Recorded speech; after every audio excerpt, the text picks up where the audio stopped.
it. I'm just going to keep doing the hard work. And so I'm just saying that technically is moaning about it because the governors decide. That's my point, sir. I don't follow exactly what you're saying. I really it's okay. I didn't expect you to. Yeah, but it's I'm one moment. I'm a little slow one sometimes. moment. One moment, yeah, we get it. Yeah. One moment you're complaining about the system, and the next minute you're saying the system is fair. The next minute you're saying it's not fair. So that's what I'm saying. There just seems to be a double standard on you and the system, not wanting to be accountable for a system that Black people are not in charge of. By the way, of not wanting to hold both sides accountable when it comes to the system. Do I believe?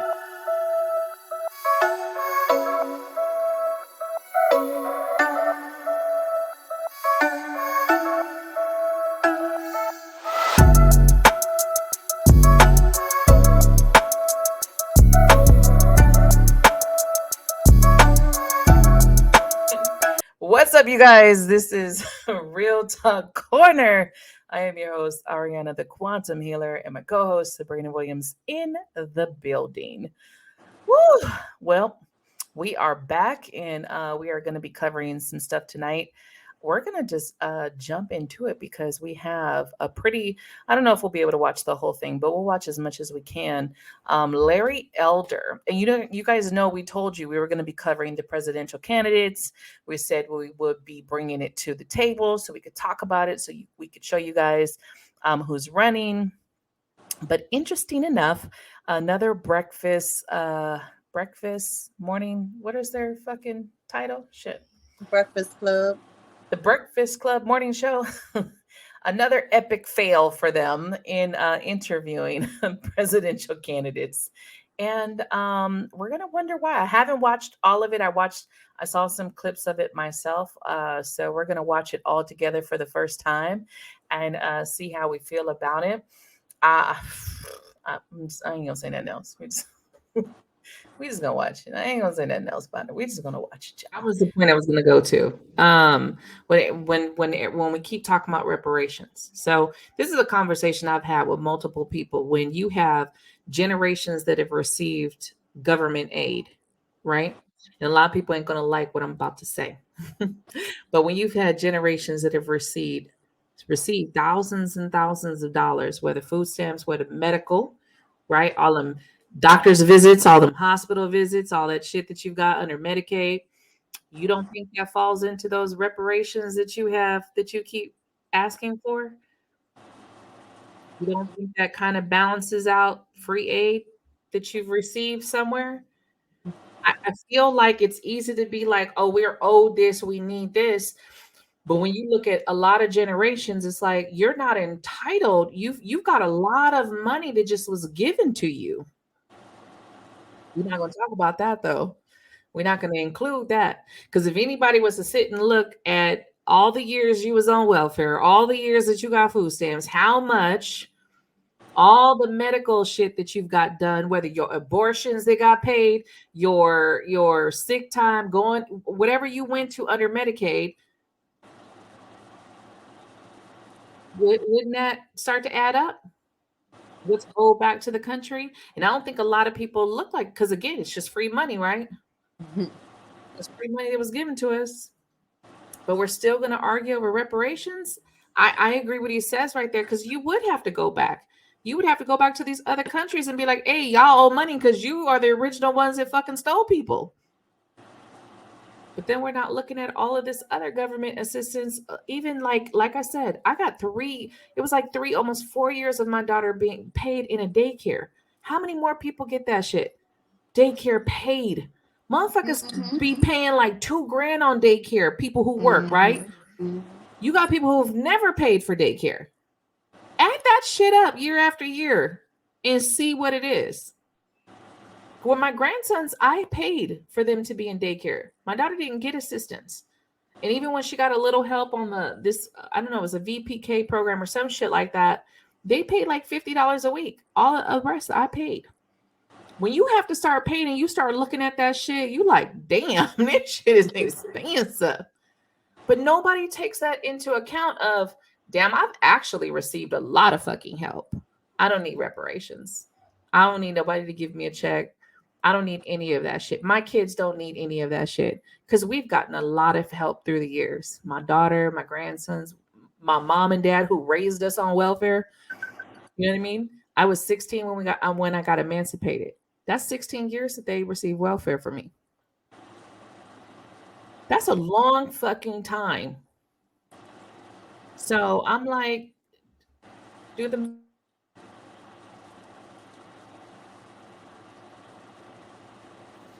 logically take that step back and think about that shit. How many generations of people in your family have gotten aid, have gotten food stamps, have gotten Medicaid?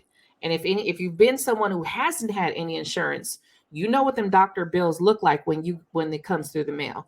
You know what them hospital bills look like. You know what them co-pays, even if you have insurance, you know what them co-pays look like. You know what them deductibles look like when you got a fucking deductible and you got to come out the pocket, right? Surgeries ain't cheap when shit happens. X-rays ain't cheap. I remember they wanted to do an MRI even when I had insurance, and that shit was gonna cost me $400 fucking to get. Yeah, you go to the emergency room. Just going to the emergency room, Yeah. You're paying $400 just to Yeah. be in there. That's not even seeing the doctor and what they diagnose you with and Nope. what medication. Just you sitting in there, that's $400. Yeah. I got a $1,200 bill. I think it was a year. Was it a year less? In 2022. Because I had swallowed something and I felt like it was still stuck in my esophagus. And after a couple weeks, I was just like, let me go in, because I was like feeling like I'm dying. I was trying to hang out. Like, I ain't gonna go to the last minute, but I was like, let me go to make sure I ain't fucking up, some bone or some shit is in my esophagus. $1,200 to be seen them do a fucking chest x-ray. Nothing was on it, and they sent me home because most likely it was just that it scratched the tissue in there and it was still irritating me. $1,200, And the thing is, we don't think about those things because why? We were raised to be, Medicaid has this, that's paid for. I don't got to worry about that. But if you had to come out the pocket, you would be worried about that doctor's visit. You would be with the $200, especially like someone who I don't have insurance. If I go to the doctor, that's $200 off the pop that they're going to take. That's not anything. That's not labs. We ain't going to talk about cash pay labs. I'm like, don't draw shit unless you have to. Don't draw shit. But it's just like those things. I want people to think about that for a second. Really think about that. How much have you already gotten in this life? You're not entitled to those food stamps just because you exist. You're not entitled to that welfare. You're not entitled to that Medicaid. You've probably already received thousands of fucking dollars. Do you really need reparations? Now think about that. Only about Okay, 5. so if they go after the money from the other countries, then would you agree that it would be okay to go after the money from America? Is that your problem with it? When are you going to stop with this? Everybody has a grievance. I just asked a simple question. I'm answering your question. There's no end. There'll be no end to this because slavery has been part of human history from the very beginning. Okay, getting money. I've let you talk, sir. I've let you talk. And every time I talk, you begin to talk and then you say, let you finish. So I asked you a very simple question. You said, if you're going to go after it in America, go after it in Africa. So if we all agree to go after it in Africa, will you then agree to go after it in America? It's just a simple question. Yes or no? No, I won't, because it's a waste of time. We ought to be spending our time on education. Next question. Okay. You told me that I cut you off. Then I tried to answer your question. You won't let me finish. Go ahead, Larry. Thank you. It's a waste of time. We ought to be talking about working hard, investing in ourselves. Right now, as we speak, there are Haitians in Haiti lining up for a lottery to come into this country. Why? Because it is the land of the free and the home of the brave. You can go from nothing to something faster in America than any other country in all of human history. We ought to be talking about that. Let me just, one more point. 1997, Time Magazine and CNN hooked up together to do a poll on what Black teenagers and white teenagers felt about racism. And both of them were asked, is racism a major problem in America? Both of them said yes. But then Time and CNN asked this question of the Black teenagers. Is racism a big problem, a small problem, or no problem in your own daily life? This is 1997.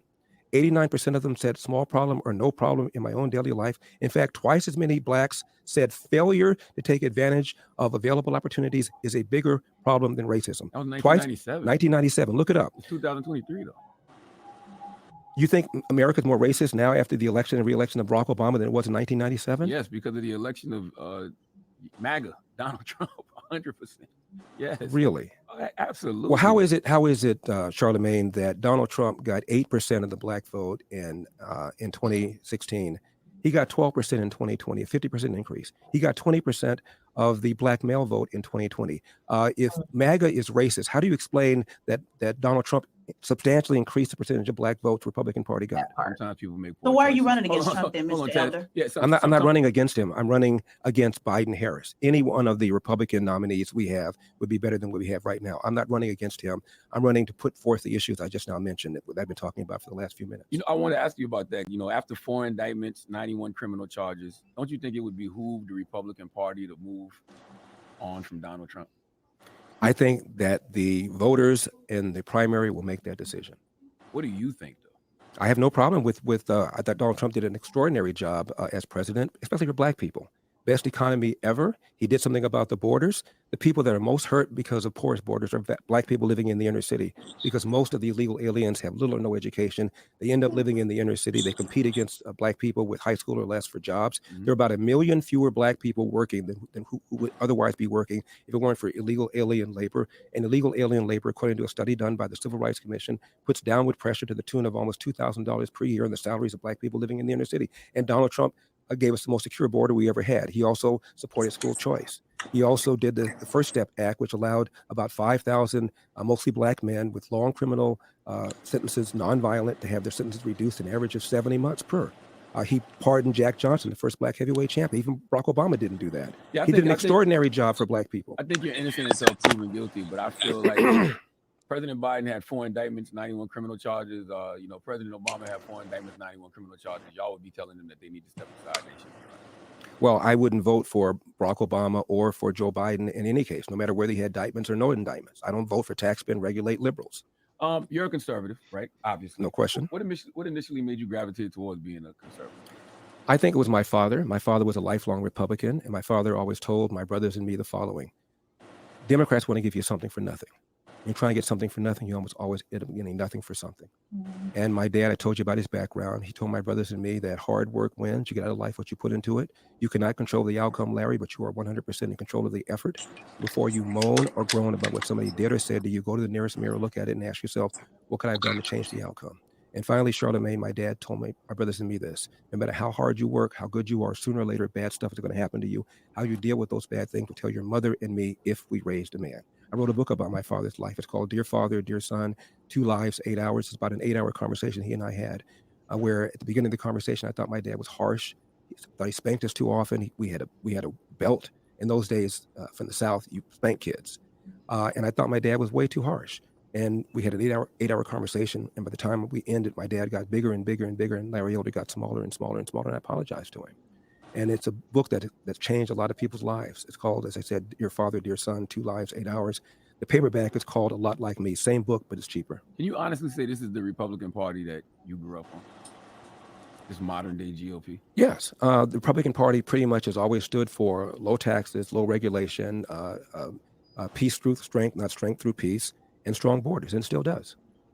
And when Donald Trump is gone, and he will be gone, even if he gets reelected, the day after he gets reelected, he's a lame duck, the party will still go on. The principles will still go on. However, I do believe that many people in our party have spent and spent and spent, so that Ronald Reagan, my favorite president, when he entered the Oval Office, Charlemagne, when he left, government was bigger. It got bigger under George Herbert Walker Bush. It got bigger under it got bigger under Donald Trump.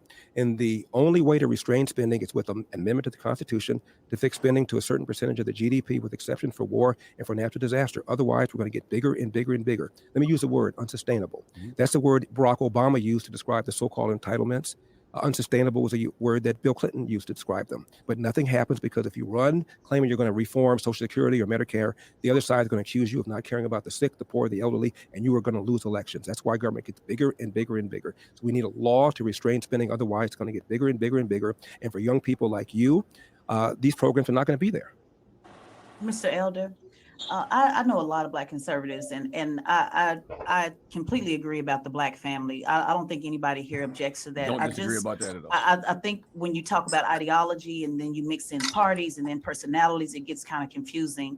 And, you know, you mentioned yourself not to moan and groan, you know, that as long as you work hard, all is well. And I think where the conflict is coming in is you did moan and groan about how the Republicans treated you. You did moan and groan about Governor Newsom and, you know, asking for a recall. You did not leave that up to the voters. You are moaning and groaning when it comes to Donald Trump and how he's being treated. So it just seems to be a hypocrisy. And I don't know if the message would land a little bit better if there was some fairness across the board on Democrats and Republicans. I'm an independent, by the way, and I think both parties are trash. And I think all of us here, see both sides. And that's the part that's just not landing for me. There seems to be an unfairness on both sides with you.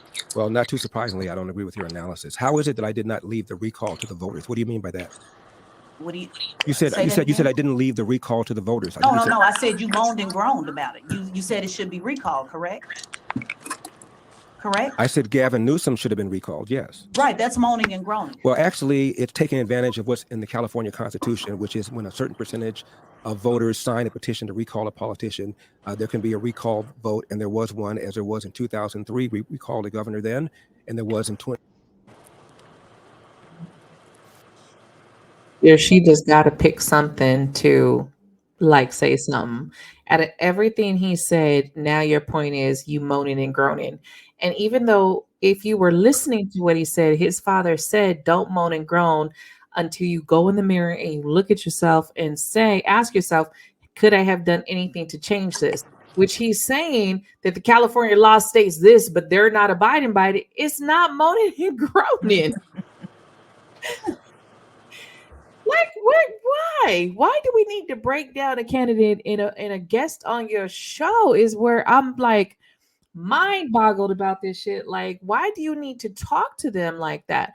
You don't gotta agree with this man, and you're independent, but I damn sure ain't gonna just discount what he says because he's a Republican and automatically he gotta be racist because he's a conservative. Hear him out. Listen. I think the point of her, she don't listen. You just ready to fucking attack. Yeah, it's like if she don't agree, it ain't right. And I mean, we all know as humans, we're not gonna agree on everything. I mean, let's just be honest. We're not gonna agree on everything. But to me, respect is respect. And I mean, she don't have to agree with anything he's saying, but still respect him, like we said in the last time. Still respect him as a guest and as a human. Still give him the same respect. You know what I mean? That I'm sure she would want somebody to give her if she was on their platform. I mean, we all know we don't agree with a lot of things people say. Some, like with him, there's some things that I agree with, some things I don't agree with. Right. The other one saying some things I agreed and some things I didn't. But at the end of the day, I mean, just because you don't agree doesn't mean that it ain't right. You know what I mean? It's your opinion. For real. 2021 when I attempted to recall Gavin Newsom. That's part of our democratic process in California. Absolutely. We agree with that. I'm going to your statement when you said rather than moan about it a little while ago, you said rather than moan about it, I'm just going to keep doing the hard work. And so I'm just saying that technically is moaning about it because the governor's decided. I don't follow exactly what you're saying. Really it's okay. I didn't expect you to. Yeah, but I'm a little slow sometimes. One moment, yeah, we get it. Yeah. One moment you're complaining about the system, and the next minute you're saying the system is fair. The next minute you're saying it's not fair. So that's what I'm saying. There just seems to be a double standard on you and the system, not wanting to be accountable for a system that Black people are not in charge of, by the way, of not wanting to hold both sides accountable when it comes to the system. Do I believe Hillary was treated differently and Joe Biden treated differently than Donald Trump is being treated? Yes, I do. Is that an indictment about whether or not America is systemically racist? No, it is not. Those are two different things. Yes, you're trying to merge the two, but they're two totally different things. I agree with you. They're two different things. We're agreeing. We're agreeing. They're two different things. We're agreeing. No, we're agreeing to two different things. We're not agreeing that there's not systematic racism because we're not in charge of the system, sir. In case you all right. Can we? Black people have never been in charge of any system. We're not actually we have been. Take Baltimore. No, we've never been in charge. May I finish? Tell me, what financial system are Black people in charge of? What healthcare system are Black people in charge of? What government system are Black people in charge of? I'm about ready to tell you. What prison system are Black people in charge? I'm about ready to tell you. I'm not talking about mayors. I already know that talking point, sir. I go on Fox News all the time as well. So let's not go there with that. I said, what system have we created? Goodness. Have we implemented that we have been in charge of? Name it. Is this why you don't like talking to Black women, Larry Elder? Wow. Baltimore. Freddie Gray a few years ago. That's mayors. I'm not talking. I said system. I'm Remember, going to you like tell the you word about system. this system if you allow me to finish my point. I'm not talking about somebody elected and doing a job, sir. I asked, what system did we create? What financial Okay, let's system talk did we about the create? system of one of the largest. Let him say his point, Thank you. sir. One of the systems of one of the largest cities in America, Baltimore. Freddie Gray died in police custody a few years ago. The mayor was black. The head of the police department was black. Number two, It's not in charge of the system, but go ahead. Number two person in charge of the police department was black. Still not in charge of the all of system. city council, Democrats, majority black. Still not in charge of the system. Wow. That's a position. 6 officers charged, 3 of them were black. A judge before whom 2 of the officers tried their case, found him not guilty, was black. Still not in charge of the system. The city intendant of public schools was black. The county superintendent of public schools was black. The attorney general at the time, Loretta Lynch, is black, as was the president of the United States, was black. And yet, still not in charge of the system. So who's in I charge asked of you the a system, simple Ted? question, sir. Well, Wanda Sykes said when Barack Obama got elected, how are you going to complain about the man when you are the man? Now, from the president to the attorney general to the state attorney to the mayor to the head of the police department to the commissions of the schools in the city and in the county to the majority of city council in that city, all of them are black. And you're still saying that we don't run anything? So who's in charge of the No. system, Ted? I said who created the system. I didn't say we didn't run anything. I challenged a lot of those black leaders, by the way. I said when we talk about the system, what black people have been in charge of any system. I'm not talking about a position. I'm not talking about a mayor. You know good and well what I'm talking about, you're basically Mr. saying that they're black faces that are still in those Correct. positions, but they're still being correct. part Similar of the to you, Mr. Elder. so- You're so- a black face in a position in the conservative movement. They're just the same. They're just on the other side. I'm talking about So then when Martin Luther King said in 1966, I believe there could be a black president in about 40 years' time, then it really doesn't matter if there's one or isn't. It's one because nothing changes. He was naive. The He was system also naive then. killed him as well. Well, we know that the FBI and the CIA also killed him. That system. You realize that, correct? Wow. And it Says it's gonna be okay at this point. Nothing he says is gonna be okay, because just like I could get that systems were created, but you can't say that we're still on all of the exact same systems when again you got people who have voted for these systems, which not everybody is white that's voting. We can't still keep saying the same shit. All these, when you're voting and you're proposition this shit, but you didn't look it up and you just marking whatever the fuck is on there, or you didn't read through it and you agreed and this is the fine print of that shit. They are black voters. You can't say that a whole city run by a bunch of everybody is black and is failing and blame it on the system. Chicago is like one of them. We've talked about Chicago a lot of times. That is like the prime example of a bunch of black leaders that are failing the fucking city. And you can't keep saying it's the system. Who the fuck is voting for the system? Who's in charge? Who's saying what? At some point, when are we going to stop and look inward? What am I doing in this scene? We talked about that. These people get in those positions and they forget all about what they're supposed to be doing. Mayors and all of them are still collecting their motherfucking checks. But you're not trying to change that. And you can say all day long, oh, I can't. Then wouldn't you be someone who's a whistleblower to the system? I can't change this. Now I'm going to be a whistleblower and we need to put some light on here. We need to shine some light, but you're not, because you're not going to take that comfort away. You're not going to take that paycheck away. So again, you can't keep saying the system if we're doing nothing to break it and to restructure it. Because we have voters. People are voting this shit in every year. We talked about this even on the Parents' Right, where everyone was screaming the Don't Say Gay bill, and that was bullshit. We did a whole coverage on that shit, broke down that shit and read it. It was Parents' Rights bill, not fucking Don't Say Gay. No one ever said that. But again, media and everyone will go with their narrative, and this is what you hear. So then you run around thinking, oh my God, everybody's against us. Oh my God, ain't nobody doing nothing. They can't do anything. No, they can if they wanted to. But they're going to collect their fucking check and they get paid in politics way more than we do. Yeah, they're not willing to sacrifice anything. That's what it is. Because if you're really true about what it is, and that's even like with the police force and things like that, right is right, wrong is wrong. If you're willing to sacrifice, So you can, like you said, whether you a whistleblower or not, whatever, I mean, you're like, fuck it, that's what I'll be considered, but I'm going to speak up because this is wrong. No one's willing to sacrifice anything to even to do that. And I think that's where we'll always be fucked up, because no one's willing to sacrifice, like you said, their comfortability. They're not willing to sacrifice their coins. They're not willing to sacrifice anything for what's right. They're not. No. So you can't just keep attacking the system. The system does not change if we don't change it. And we can't have people who are voting, okay, because everybody waits to the big election to vote. And we've talked about this on many shows. Where are y'all on the smaller shit? Your community, your neighborhood, your state, your Senate.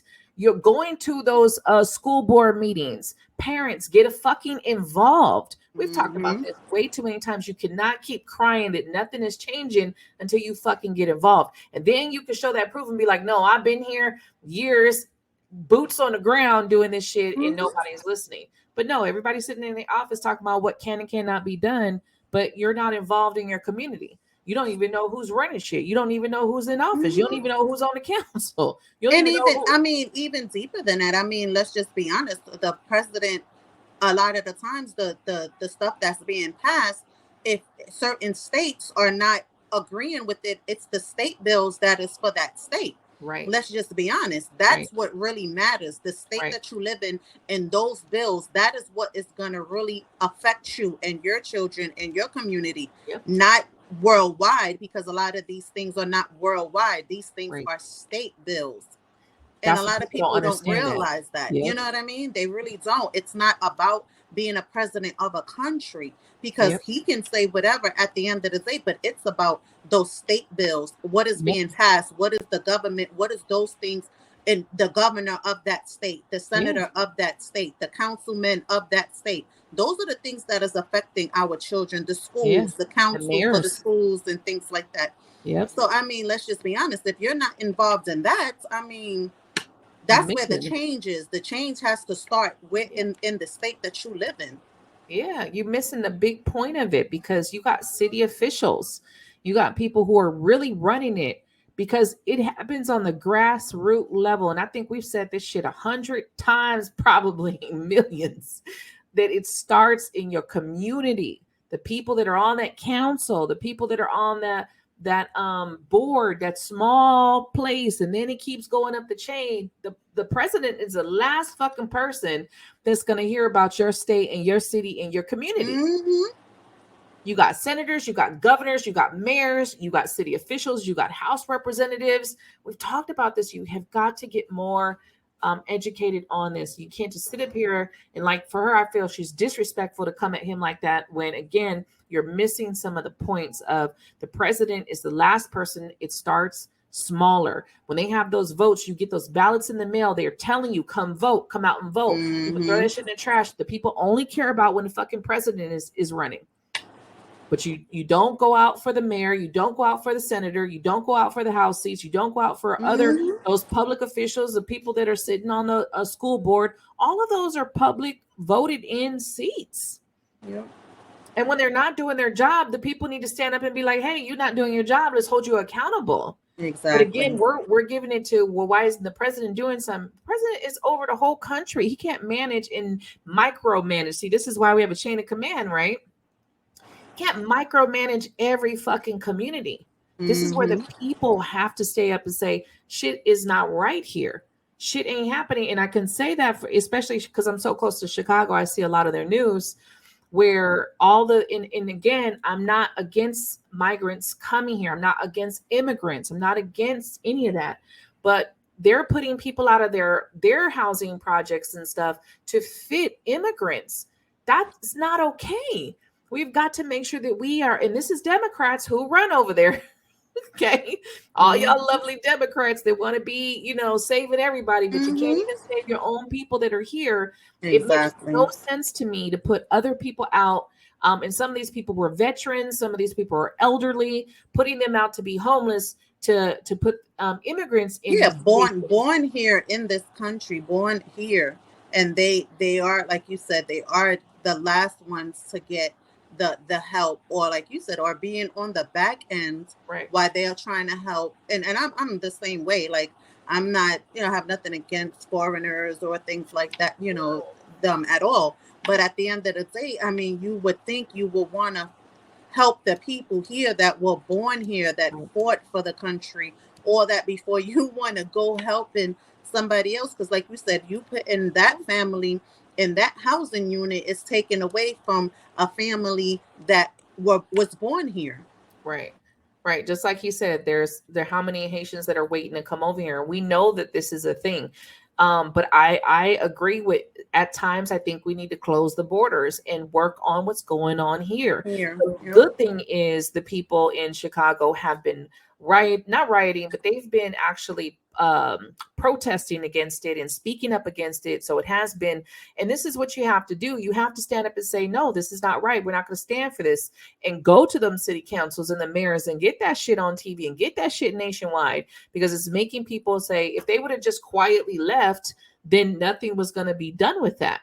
But again, you got to look at who is leading in your states and your communities, because even break it down by county is different. One county will do something and the other county will have the same rules. That's just like in the Carolinas. South Carolina rules is totally different than North Carolina rules. Totally different. They're like night and day.